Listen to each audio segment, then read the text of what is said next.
The human condition is a perpetual tug-of-war. It is a silent battle fought in the quiet hours of every single day. On one side stands immediate gratification, the sweet, sudden lure of what you want now. It whispers promises of comfort, of instant relief, of a fleeting, easy pleasure. On the other side is the formidable, often daunting concept of discipline. This is the path of what you want most, the long game, the commitment to a future self.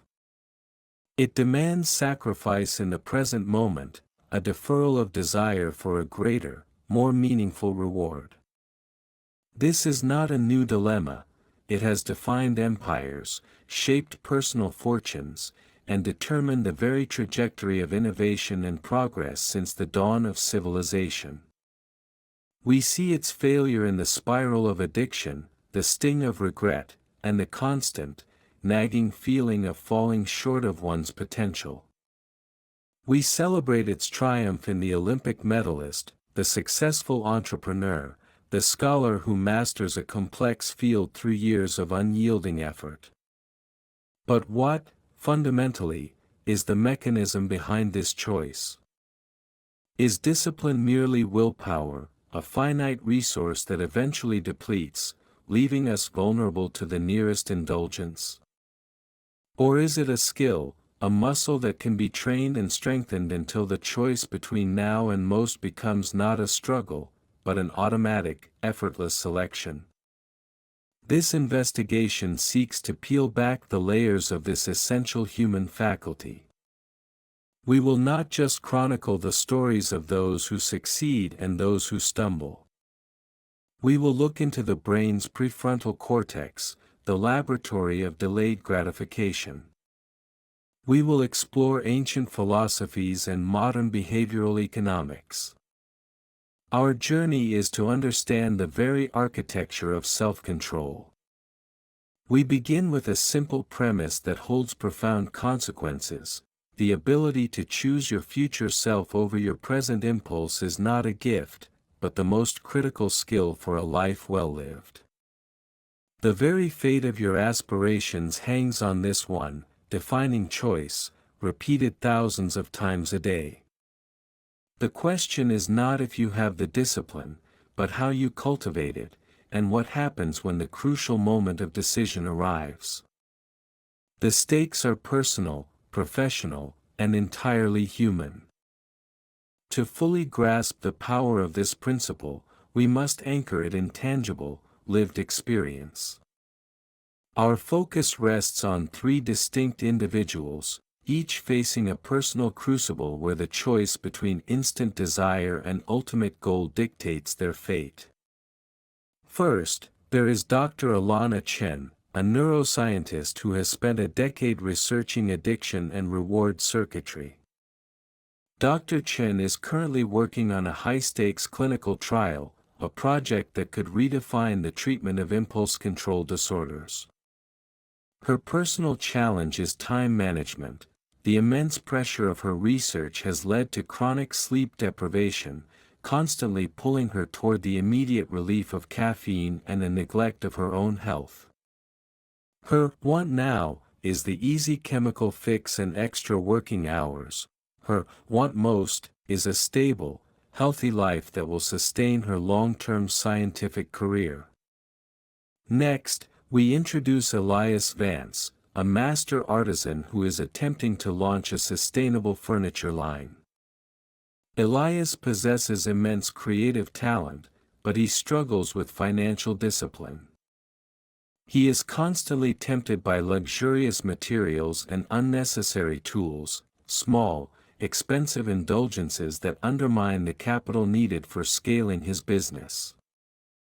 The want now for Elias is the thrill of a new, perfect tool or a rare, exotic wood. His want most is the financial stability and operational structure required to build a lasting, ethical company. Finally, we profile Zara Khan, a high school athlete training for the national track and field championships. Zara is naturally gifted but faces the relentless social pressure of her peers and the exhaustion of her demanding training schedule. Her "want now" manifests as skipping the morning track session for an extra 2 hours of sleep or joining friends for late night, unhealthy fast food. Her "want most" is the championship title and the college scholarship it represents. These three subjects are not merely case studies, they are living testaments to the universal struggle of discipline. Their stories will serve as the narrative backbone of our investigation, demonstrating how the principle of deferred gratification operates in the real world under varying pressures. We will observe the micro-decisions they make, the internal debates, the moments of weakness, and the strategies they employ to reinforce their resolve. Their success or failure will illustrate the core thesis, that discipline is not a personality trait, but a strategic decision-making process. The stage is set in their daily lives, in the quiet, unobserved choices that collectively form their destiny. The core mystery is why the human brain, arguably the most advanced computational device in existence, so frequently undermines its own stated long-term objectives. Why do we knowingly choose the lesser, fleeting reward over the greater, enduring one? The problem is rooted in a fundamental conflict within our neurobiology, the ancient limbic system versus the modern prefrontal cortex. The limbic system, often called the emotional or reptilian brain, operates on an immediacy principle. It is wired for survival, prioritizing instant energy, quick safety, and immediate pleasure. A sugary snack, a relaxing distraction, a moment of rest, these all register as immediate survival wins to this primal part of the brain. The prefrontal cortex, on the other hand, is the seat of executive function. It handles planning, abstract thought, impulse inhibition, and understanding consequences. It is the part of the brain that calculates the value of the want most. The initial problem, therefore, is the speed and power of the now signal compared to the quiet, calculated message of the most. In a critical moment of decision, the emotional, immediate pull often shouts down the logical, long-term plan. This leads to the common paradox of human behavior, the intellectual knowing of what is right, juxtaposed with the emotional inability to execute it. Dr. Chen's research illuminates this conflict perfectly, viewing it as a chemical arms race. Dopamine, the pleasure and motivation neurotransmitter, spikes instantly with the promise of the want now. This immediate release creates a powerful feedback loop that is difficult to override with a logical argument about a goal 6 months away. The core mystery deepens because discipline is not just about saying no to something bad, but often saying no to something good in favor of something great. It's choosing to write the difficult chapter instead of reading an interesting book. It's choosing a rigorous workout instead of a relaxing walk. The initial challenge is to bridge the psychological gap between the desirability of the immediate reward and the abstract value of the delayed one. This disparity in perceived value is the root of the discipline deficit that plagues individuals and organizations alike. The first major clue that shifts our understanding of discipline comes from a foundational psychological experiment, the marshmallow test. While famous for demonstrating delayed gratification in children, our crucial discovery lies in the strategies the successful children used, not just their willpower. The children who managed to resist eating the single marshmallow for the promise of 2 later were not simply gritting their teeth. They employed cognitive and behavioral tactics to fundamentally change the nature of the temptation. Some covered their eyes, Others sang songs or mentally reframed the marshmallow, imagining it as a cloud or a non-edible object. The crucial discovery is this: discipline is not the suppression of desire, it is the strategic alteration of attention and perception. This realization reframes the entire discussion. It suggests that the fight for self-control is lost the moment one engages in a direct battle with the temptation itself. The disciplined individual wins by avoiding the fight altogether. In the lives of our subjects, this strategy becomes apparent. Dr. Chen, initially failing by keeping energy drinks at her desk, only finds success when she adopts an abstinence-only approach to her workspace. She moved the coffee machine to another floor and deleted delivery apps, creating physical distance from her immediate craving. Elias Vance, the artisan, stopped browsing luxury wood supplier websites in the evening, moving his creative ideation to sketching rather than online ordering. He strategically removed the visual cue that triggered his impulsive spending. For Zara, the athlete, the key was not just setting an alarm, but placing the alarm clock and her running gear in a location that required her to physically stand up and walk past the door to turn it off. This minimal, immediate action leveraged the principle of momentum. The crucial discovery is the power of environmental design and pre-commitment strategies. The successful choice is made before the moment of temptation arrives. It is a decision to structure the environment and the routine such that the want most becomes the path of least resistance, effectively short-circuiting the power of the want now. To fully appreciate the context of discipline, we must look beyond the individual to the cultural and evolutionary origins of self-control. Delayed gratification is a relatively recent adaptation in human evolution. For millennia, human survival favored immediacy, eating food when it was available, finding shelter instantly, and responding aggressively to immediate threats. Saving for a distant future was often a fool's errand, as resources could be stolen or conditions could change unpredictably. The agricultural revolution marked a major shift, making long-term planning, crop storage, and seasonal discipline a survival imperative. Civilization itself is built on the collective capacity for deferred gratification. From building infrastructure to establishing legal systems, societal progress requires the sacrifice of immediate, personal gain for collective, future benefit. This historical context helps explain why discipline remains so difficult. Our primal wiring is still catching up to our civilized needs. The environment of abundance in the modern world further complicates this internal battle. We live in an immediate reward culture. Instant entertainment is on our phones, food is available 24/7, and information is at our fingertips. This constant conditioning reinforces the limbic system's power, making the quiet voice of the prefrontal cortex harder to hear. Our investigation delves into the socio-economic context of discipline.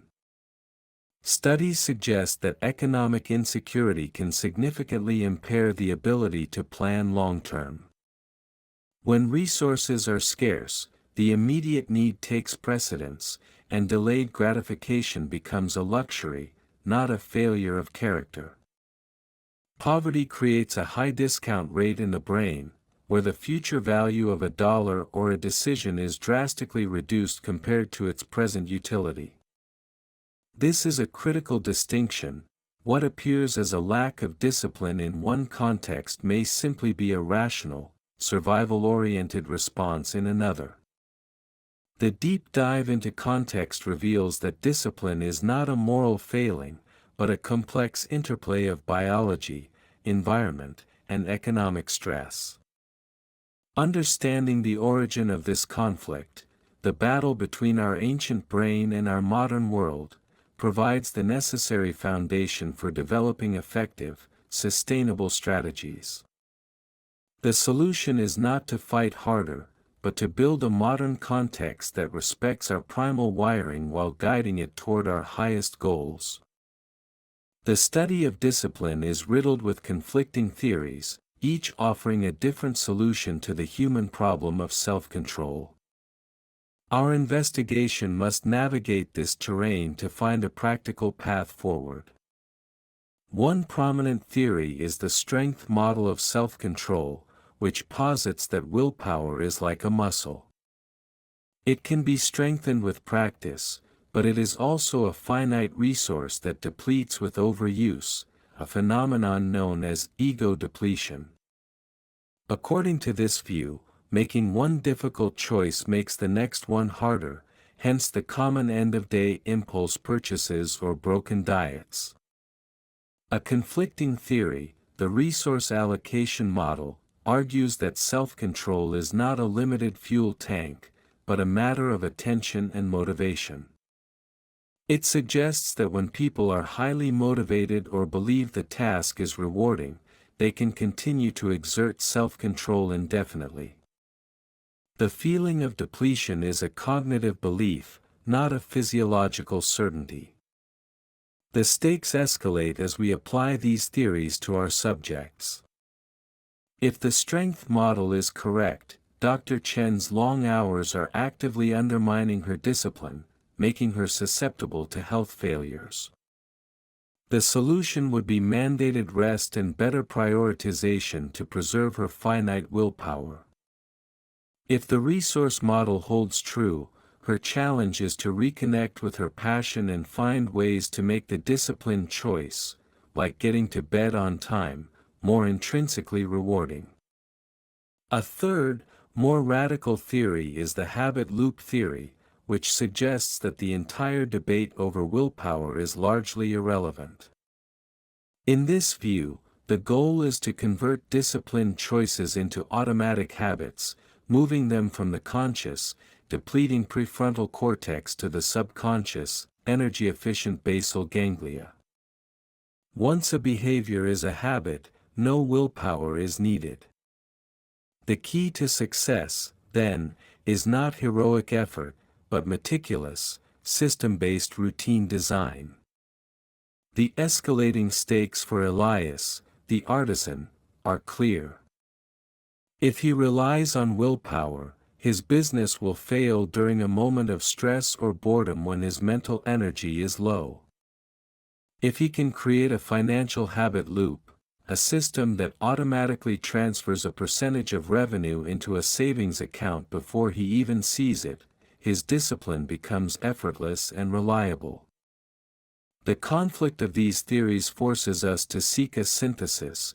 Discipline may start as a conscious strength, but its ultimate, sustainable form must be an unconscious habit. The most disciplined people are not those who fight the hardest, but those who have structured their lives to make the fight unnecessary. Every great story, and every life-changing pursuit, reaches a point of no return, a moment where the costs of retreating outweigh the risks of moving forward.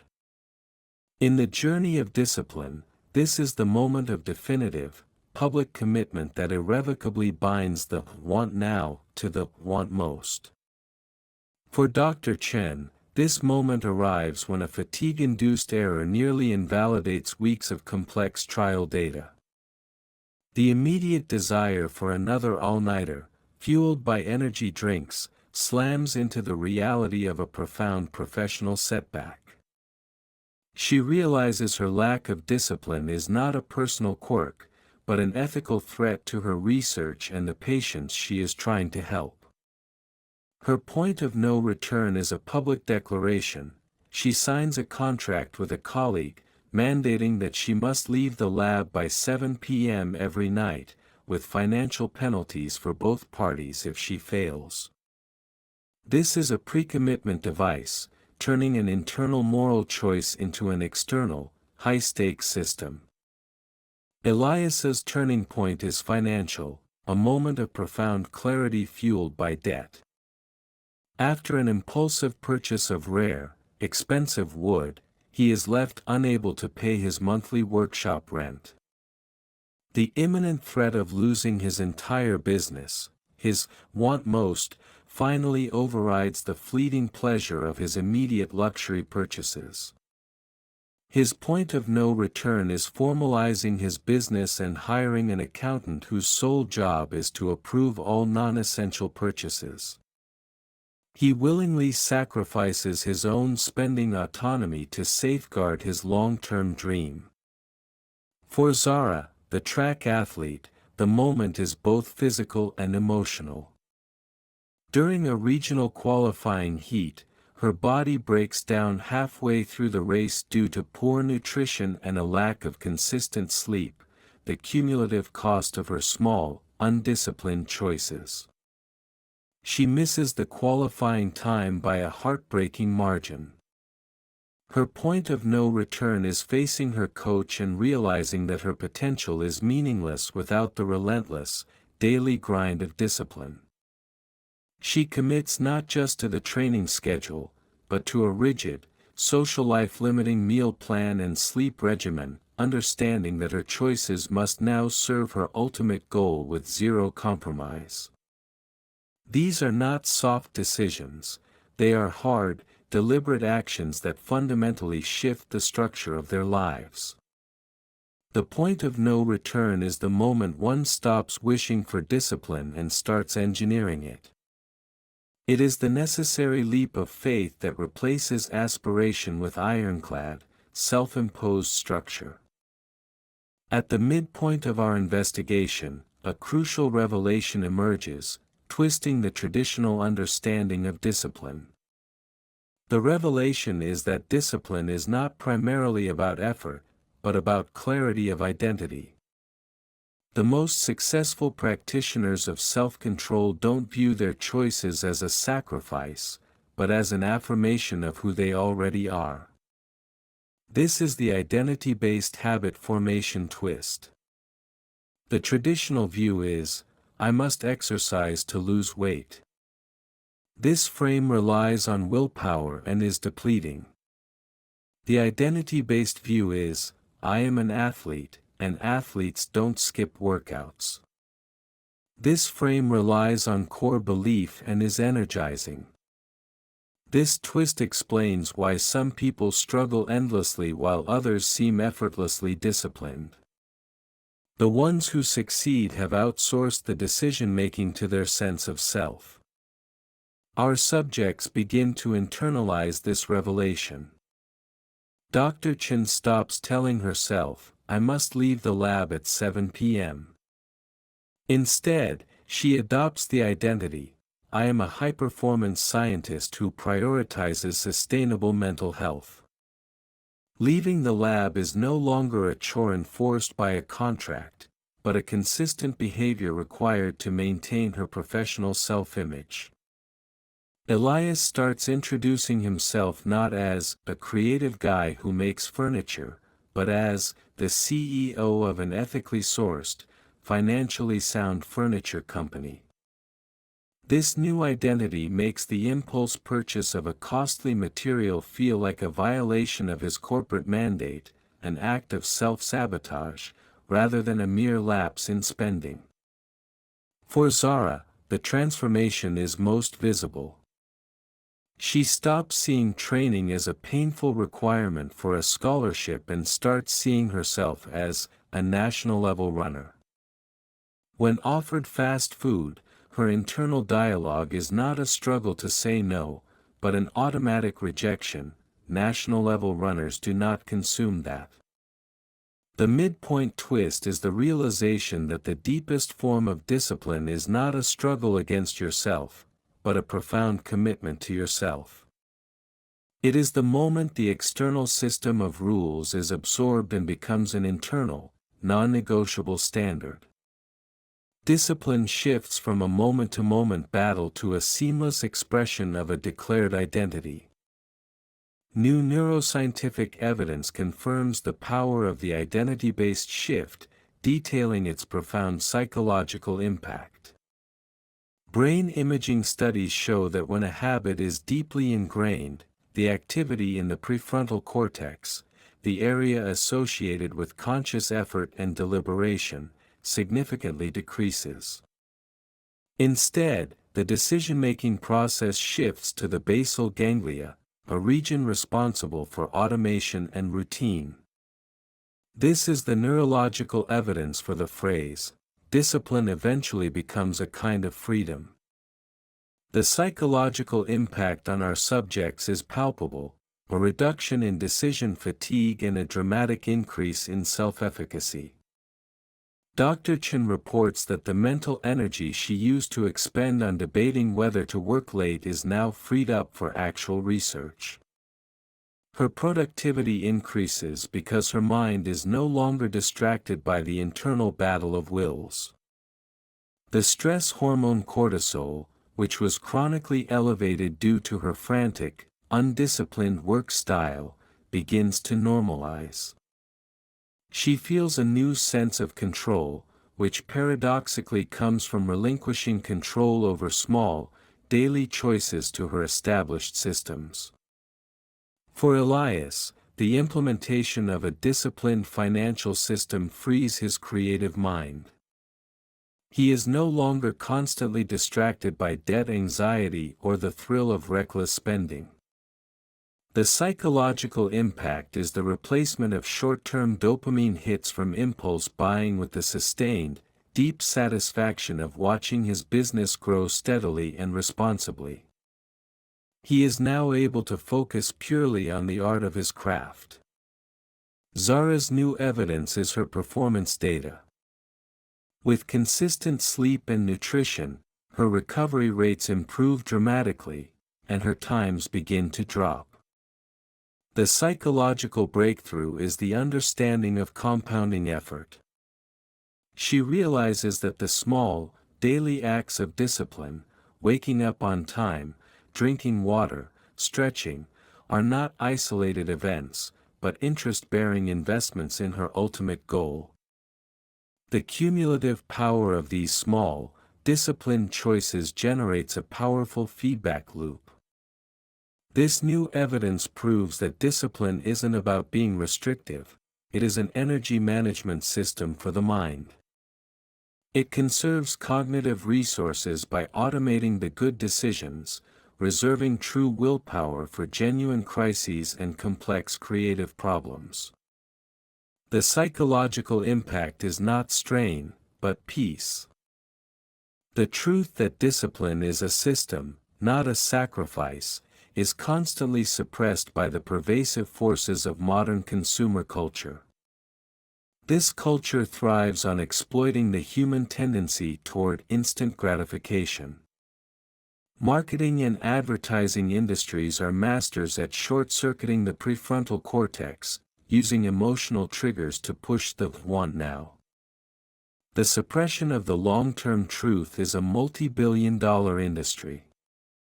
One of the most insidious attempts to suppress the truth is the promotion of hacks and shortcuts.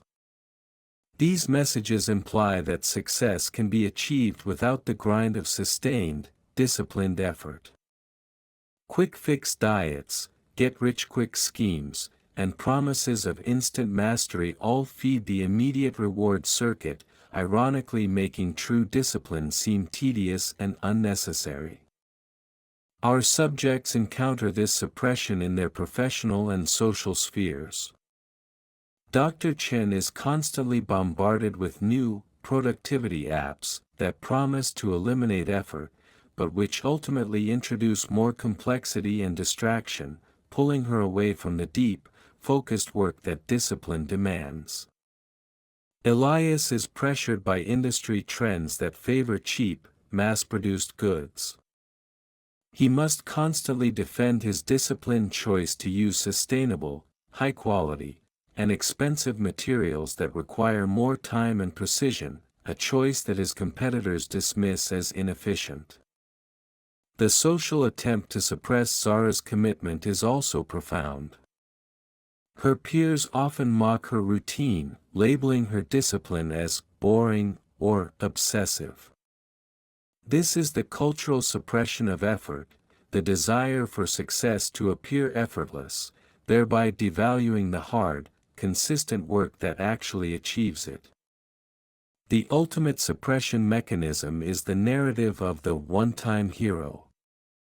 Stories often focus on a single, dramatic moment of heroic effort, rather than the thousands of mundane, disciplined choices that led to it.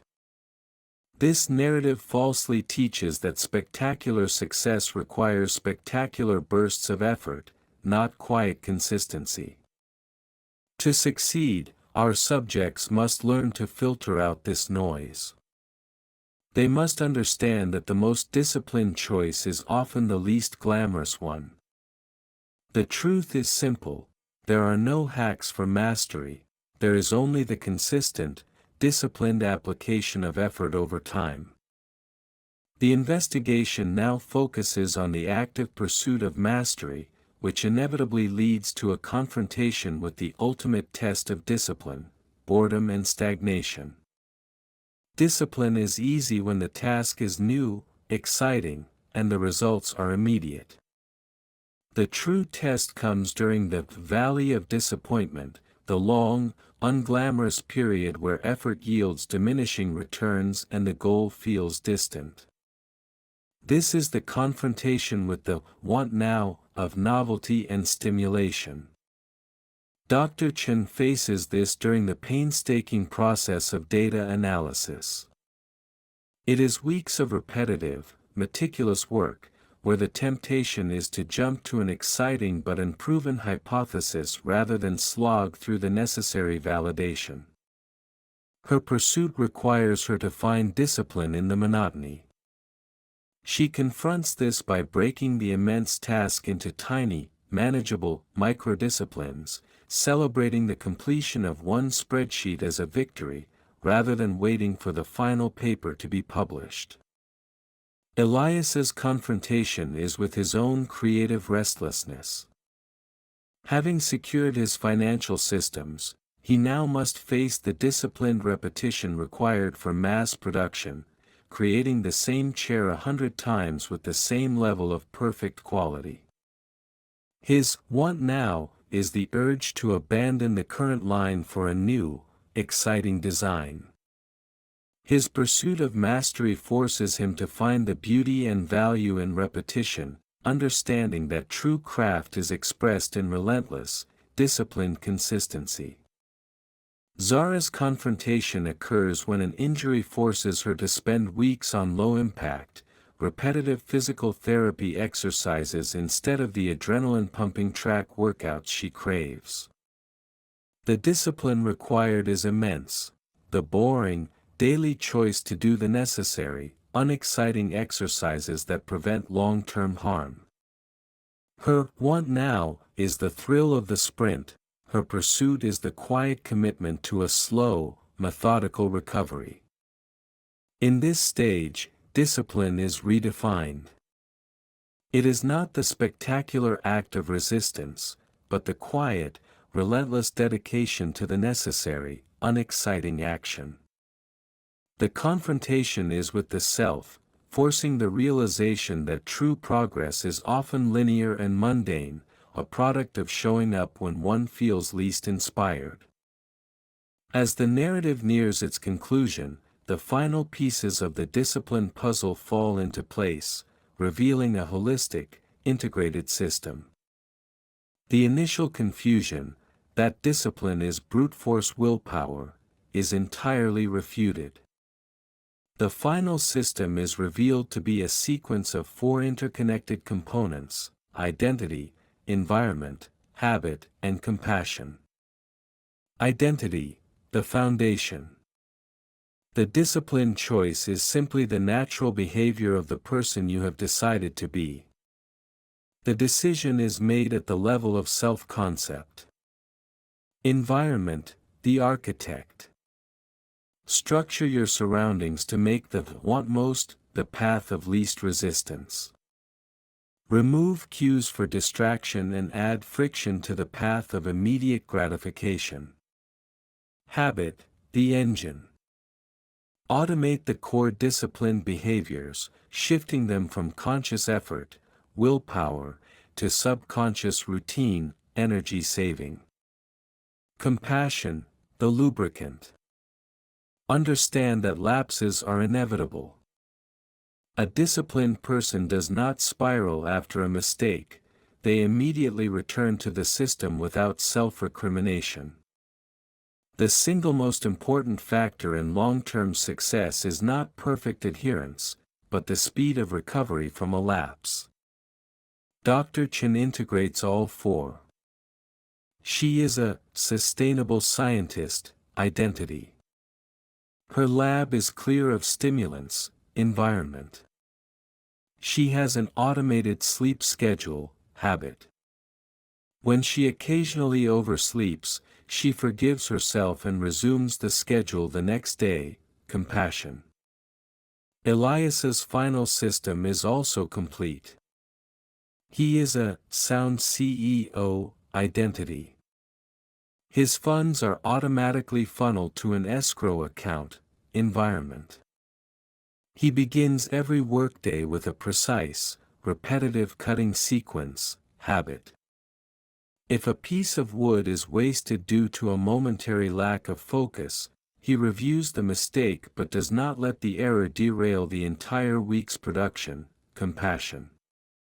Zara's final piece is the realization that compassion is the key to longevity.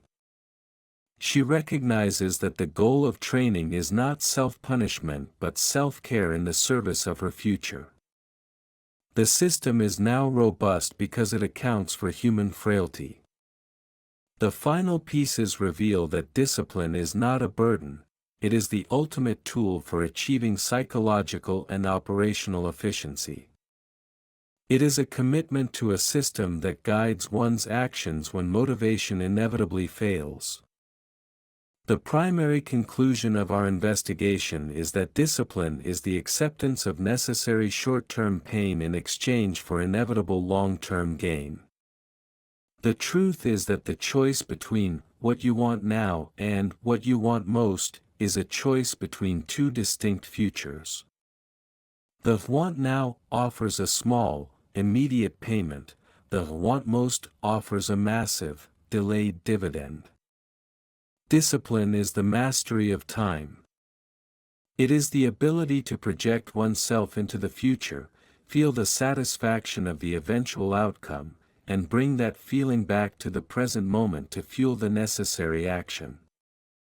The conclusion is delivered through the successful outcomes of our three subjects. Dr. Chen publishes her groundbreaking trial results, a direct product of the sustained, disciplined effort she finally embraced. She maintains a balanced, high-output career, proving that high performance and self-care are not mutually exclusive, but interdependent. Her success is the victory of the system over the struggle. Elias Vance's furniture company, built on financial discipline and creative integrity, secures its first major corporate contract. He is not merely a successful artisan, he is a thriving business owner. His success demonstrates that self-control is the bedrock of economic freedom. Zara, having navigated injury and the valley of disappointment, achieves her goal, winning the national championship and securing a full scholarship. Her victory on the track is not merely a display of physical prowess, but the visible manifestation of thousands of quiet, disciplined choices made in isolation. The truth is that the person you become tomorrow is a direct result of the choices you refuse to make today.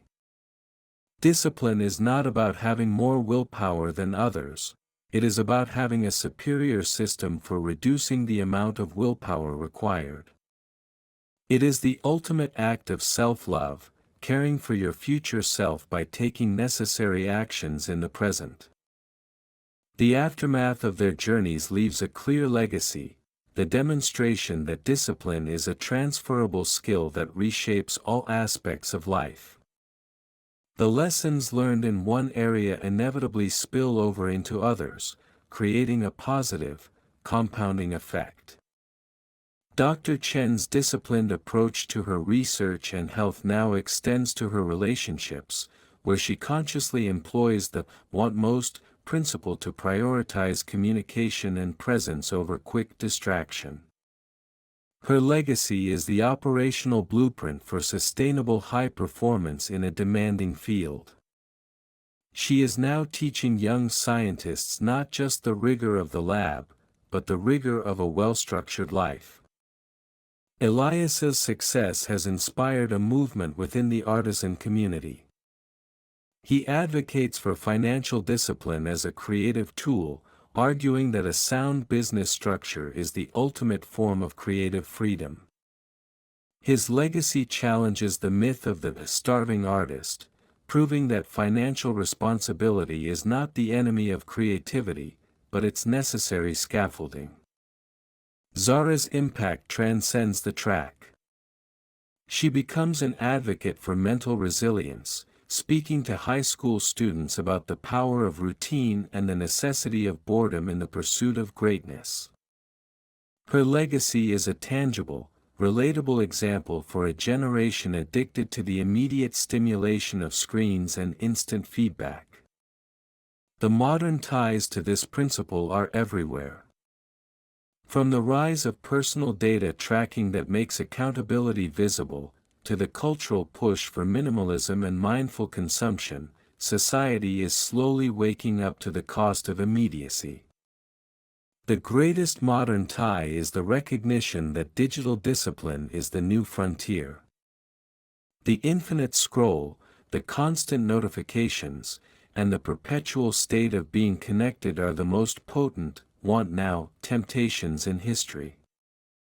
Mastery in the modern age requires a firm discipline over one's attention, treating it as the most valuable, finite resource. The legacy of our subjects is a simple, powerful call to action: design your environment, declare your identity, automate your process, and your future will take care of itself. Our investigation concludes with a summary of the truth, yet acknowledges the lingering, beautiful mystery at its heart. We began with the premise that discipline is the choice between the immediate desire and the ultimate goal. We revealed that the choice is won not through a sudden burst of willpower, but through a calculated, deliberate system. Summary of the truth.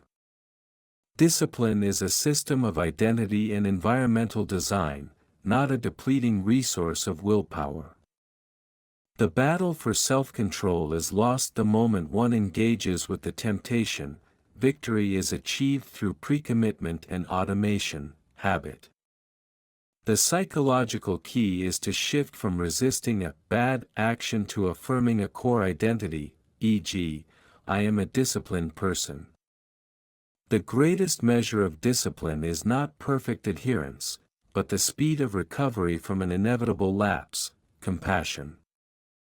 Civilization and individual success are both built on the cumulative, compounding power of small, consistent acts of delayed gratification.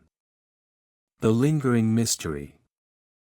Despite all the neuroscience, the psychology, and the structured systems, the deepest mystery remains the spontaneous moment of conscious free will.